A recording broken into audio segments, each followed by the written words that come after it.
The Dark Energy of Diddy. Hello, I'm H.G. Tudor.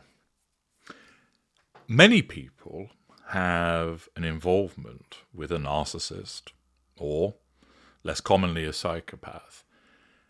And they may not necessarily realize what they're dealing with, but they recognize that something is off about the individual. Sometimes they're able to attribute it to a particular type of behaviour. So, for instance, they might talk about someone being particularly arrogant and overbearing, or there was an individual who always had to make themselves the centre of attention. In other instances, it's not so much about a behaviour, but sometimes they'll talk about a feeling that they experience in relation to the presence of the individual. And in some instances, it might be a particular physical attribute that's relatable to the individual that they later come to learn is a narcissist or a psychopath.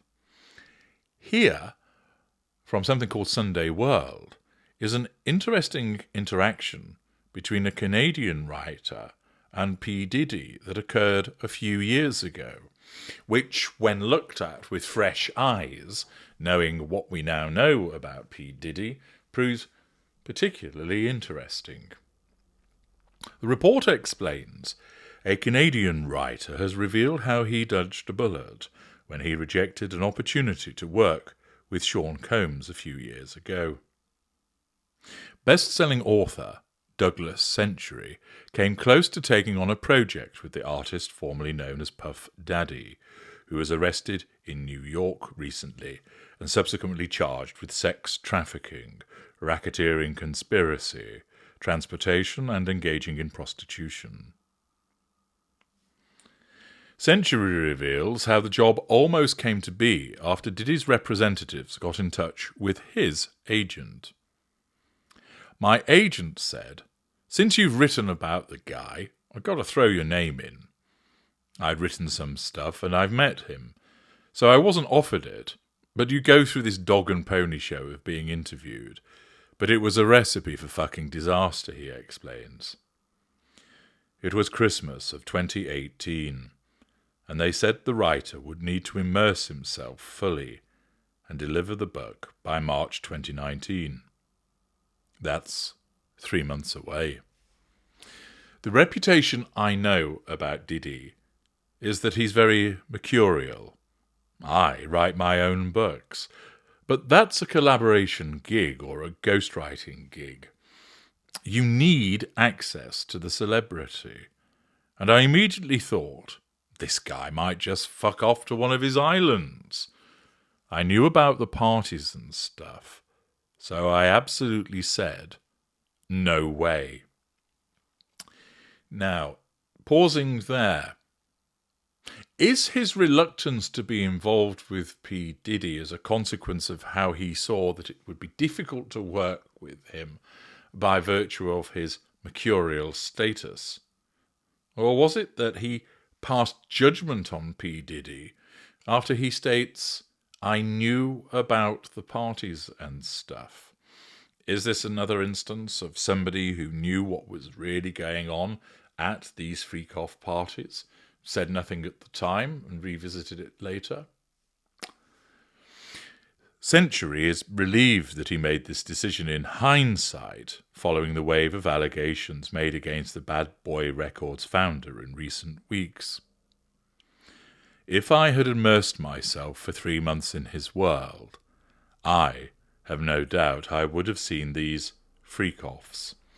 While he insists he never attended one of Diddy's infamous parties, the author says he partied with Diddy in the 1990s. I have partied with Diddy in a nightclub. I've been around him, and I've seen him, and there's kind of a dark energy.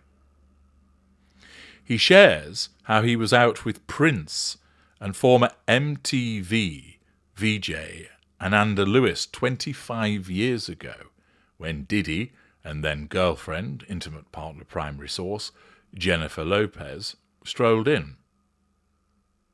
Surrounded by high-profile celebrities like Mike Tyson and Major League Baseball star Derek Jeter, Century felt out of his depth.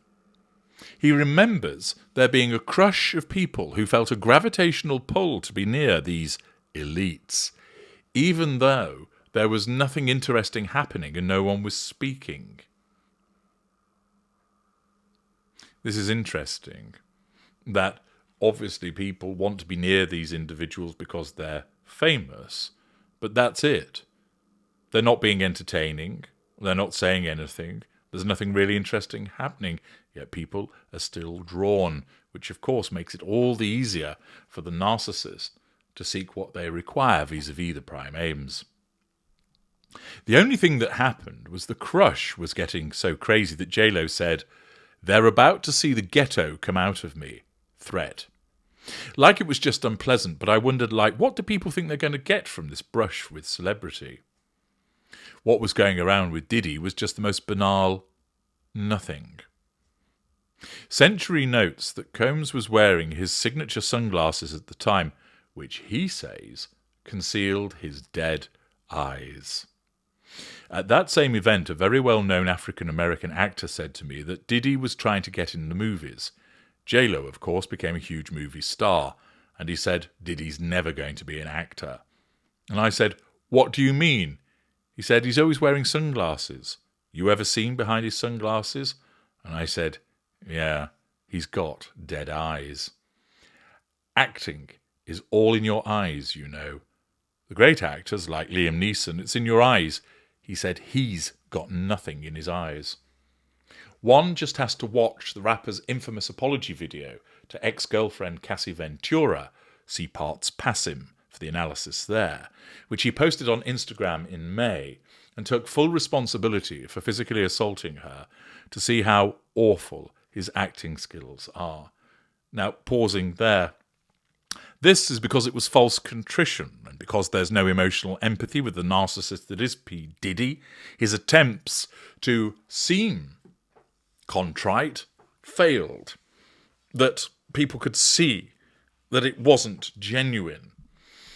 There are, of course, certain narcissists who are consummate actors in that regard. Diddy is not amongst them. It was such bad acting, and it was so insincere. You could see that his eyes were dead. There's just something in his eyes. Accordingly, an interesting recollection which identifies two aspects often associated with narcissists: the deadness in the eyes and the presence of dark energy. Now, there are those that talk about energy, often those that are empathic, who have the contagion element to them. If you'd like to understand more about what that means, watch my videos about the contagion empath, that they feel this energy in other people, and with the narcissist and also with the psychopath, there's a sensation of emptiness and, in some instances, dark energy. And this has been stated in relation to P Diddy. Furthermore, the attribute of the dead eyes has also been picked up on. So the recollections of this particular author provide us with more insight and information in relation to the behaviours of the narcissist that is P Diddy.